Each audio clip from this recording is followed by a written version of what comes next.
টিনের বেড়া সেট করে লিয়ে আমি বাল বাচ্চা লিয়া এই জীবগুলা লিয়ে আমি থাকি। 14টা? কালকার আগা দিন কুত্তা মেরে দিছে, কুকুরেও মারছে? কুকুর মেরেছে। চিকিৎসা নিয়েছিলেন? না, একদম মাথা পর্যন্ত খেয়ে ফেলে দিছে। আয় করতে পারিনি বাবা, কেবল এটা মনে করেন হচ্ছে মরছে। আর আমাদের গরিবের কোনো আয় আছে? আমরা যখন অভাব পড়ি হয়তো একটা দুটা বিক্রি করে হয়তো এই চাল ডাল কিনতে আমাকে দিন করতে হয়। এই আবার শুরু করছো?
শুধু দর্শক বন্ধুরা কেমন আছেন আপনারা? আশা করি সবাই ভালো আছেন। আমরা যেহেতু কৃষক এবং খামারিদের কথা বলি আজকে, সেজন্য আমরা চলে এসেছি দুপচাচিয়া, বগুড়ার জেলার দুপচাচিয়া উপজেলার খেয়ালি গ্রামে। দাদা আপনার নামটা কি? সামলাল শ্যামলাল দাদা, রবিদাস। শ্যামলাল রবিদাস দাদার কাছে দাদার অনেকগুলো 15-16টা ফিজিয়াম জাতের ভেড়া আছে। আপনারা কিন্তু অনেক গারল দেখেছেন, দেশি ভেড়া দেখেছেন, সন্ধি দেখেছেন, জটা ভেড়া দেখেছেন, অনেক দেখেছেন, কিন্তু আজকে আপনাদের দেখাবো ফিজিয়াম জাতের ভেড়া।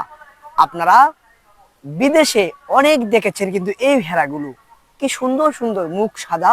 আজকে আপনাদের বাংলাদেশেই দেখাবো এই ফিজিয়াম জাতের ভেড়া। দাদা আপনার নমস্কার। নমস্কার। ভালো আছেন? আছি ভাই, ভালো আছি। দাদা আপনি কতদিন হলো ভেড়া পালন করছেন? হবে তো প্রায় 10 বছর কত হয়ে গেছে। 10 বছর। দাদা আপনি যখন শুরু করেন তখন কয়টা দিয়ে শুরু করেছিলেন? দুটার থেকে মনে করেন এই বৃদ্ধি গুলো। দুটো ভেড়া কত দিয়ে নিছিলেন? ওই টাইমে ধরেন 3,700 8,000 টাকা। তো 8,000 টাকা দিয়ে কিন্তু এই শ্যামলাল রবিদাস দাদা কিন্তু শুরু করেছিলেন ভেড়ার খামার। তো এই যে আপনার কাছে ফিজিয়াম জাতটা হলো কিভাবে? এই ফিজিয়াম জাতটা আমি লিয়ে আসছি আপনার আবাদপুরে হারত থাকি না, একটা জায়গা লিয়ে আসছি 9,500 টাকা পাঁঠাটা। ওই পাঁঠার থেকে এই বৃদ্ধি শুরু হয়ে গেছে। তাই? হ্যাঁ, সেই পাঁঠাটা বর্তমানে এখন আছে। তো এই পাঁঠার থেকেই হয়ে গেছে? হ্যাঁ, এটার থেকে হয়ে গেছে। এই যে আপনি কিনে নিয়ে আসলেন, সেখান থেকে বংশ বিস্তার হচ্ছে? হ্যাঁ, বংশ বিস্তার হচ্ছে। ভেড়াতে লাভটা কিরকম হচ্ছে? লাভ হয় মোটামুটি ভালোই, বিক্রি ভালো হয়। এক টাকার ভেড়া 8,000, 10,000, 9,000, 7,000, 6,000 বিক্রি হয়। কত মাস সময় লাগে? ওই 21 দিন পর পর ভরে ওরা।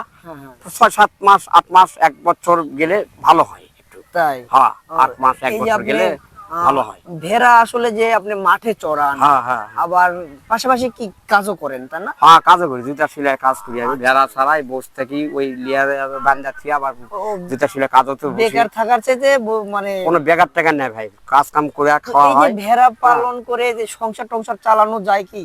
চলে, খুব কষ্টের মধ্যে দিয়ে চলতে হয় ভাই। এই যে ভেড়ার অসুখ বিসুখ কিরকম হয় দাদা? অসুখ বিসুখ মানে ওই যে পিপিআই, যখন পাতলা পায়খানা শুরু হয়, তারপর আগা ওলা পিপিআই বলে বলে। আমের মতো পড়ে যায় সাদা। আমরা লিয়া যায় ওষুধপত্র এসে লিয়া যায়, আমরা খাওয়াই।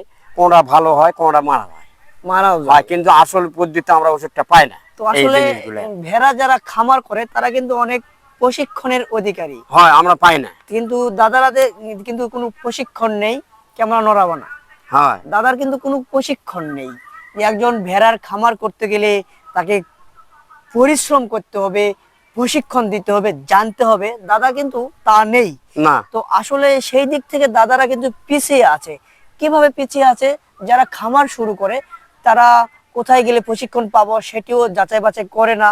বা তাদের প্রাণী সম্পদ অফিসারের কাছে কি আপনারা না আমি কোনোদিন যাইনি অফিসে যাইনি, টিউ অফিসে ওখানে ওই পারে দিয়ে আছে না প্রাণী যারা প্রাণী সেবা করে, যারা পশু ডাক্তার আছে বলে, পশু ডাক্তার, হ্যাঁ হ্যাঁ। ওখানে যাতে বলে, কিন্তু আমি যাওয়া হয় না, যে দোকান টোকান করি এই তো এই যে অসুখ এলা বিসুখ, ডাক্তারের ওষুধ খাওয়াই দেয়, ডাক্তারের গরু ডাক্তারের কাছে ওষুধ নিয়ে অসুখ বিসুখ হলে আপনারা কি ওখানেই যান? হয়। অসুখ বসুখ হলে যদি জটিল বেশি কিছু হয় তখন এই ভেড়াটা বকরি হোক তখন ওখান থেকে যায় একটু শাসন নিয়ে আসি।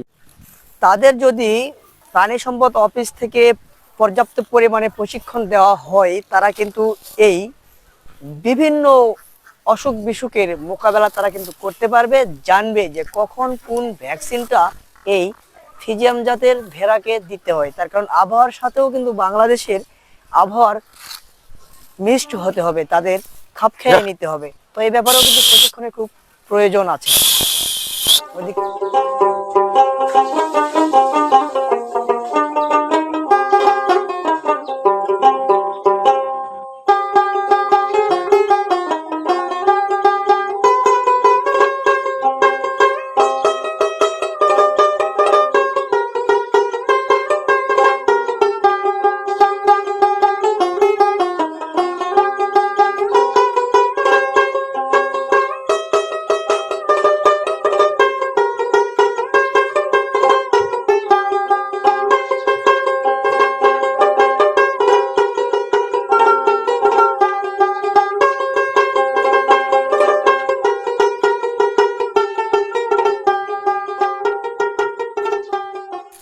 এই এবার দিছো? ফিজিয়ান জাত, কিন্তু গাড়ল না কিন্তু।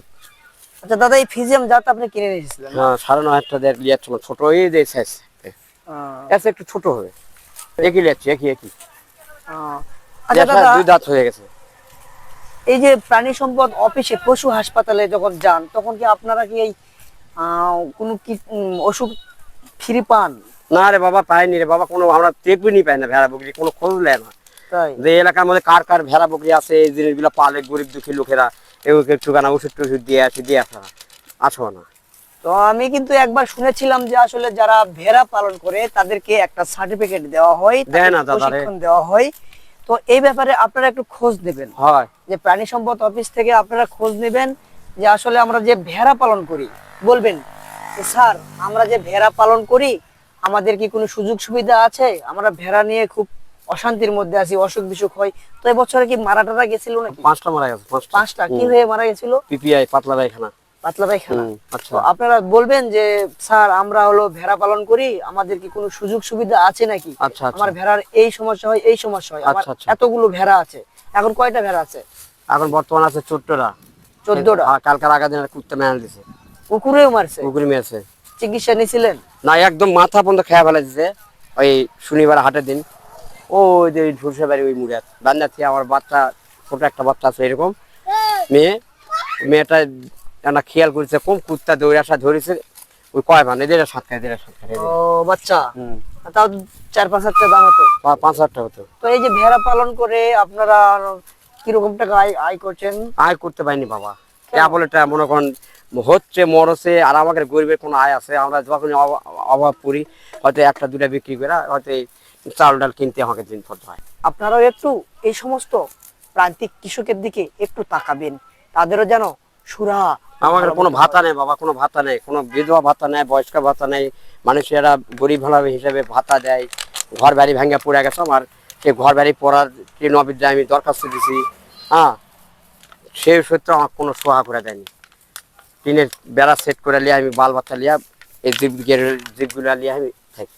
এই যেখানেই শুরু সেখানেই কিন্তু শেষ হয়। যেখান থেকে দাদার আয়টা শুরু হবে, অভাবের সংসারে ভেড়া পালন করেই চাল ডাল কিনে আয় করা কিন্তু সম্ভব হচ্ছে না দাদার পক্ষে।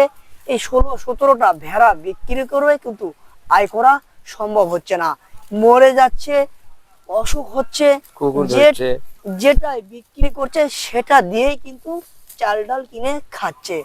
তো এই অবস্থায় দাদাদের মতো যারা প্রান্তিক কৃষক খামারি আছে তাদের দিকে যদি একটি দৃষ্টি দেওয়া যায়, দাদারা কিন্তু এই ঘুরে দাঁড়াতে পারে।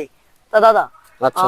আপনি অনেকক্ষণ সময় দিলেন, আচ্ছা আপনাকে ভাই, ধন্যবাদ। আচ্ছা, আচ্ছা। আপনার জন্য আশীর্বাদ রইলো। আপনি আমার জন্য একটু চেষ্টা করবেন, জীবগুলো অবশ্যই। পালিয়ে এই জীবের জন্য একটু আপনি চেষ্টা করবেন। আপনি আচ্ছা দাদা আচ্ছা ভালো থাকবেন দাদা। আচ্ছা দাদা, আচ্ছা ভালো থাকবেন। আচ্ছা নমস্কার। নমস্কার দাদা, দেখেন একটু চেষ্টা করবেন আমার।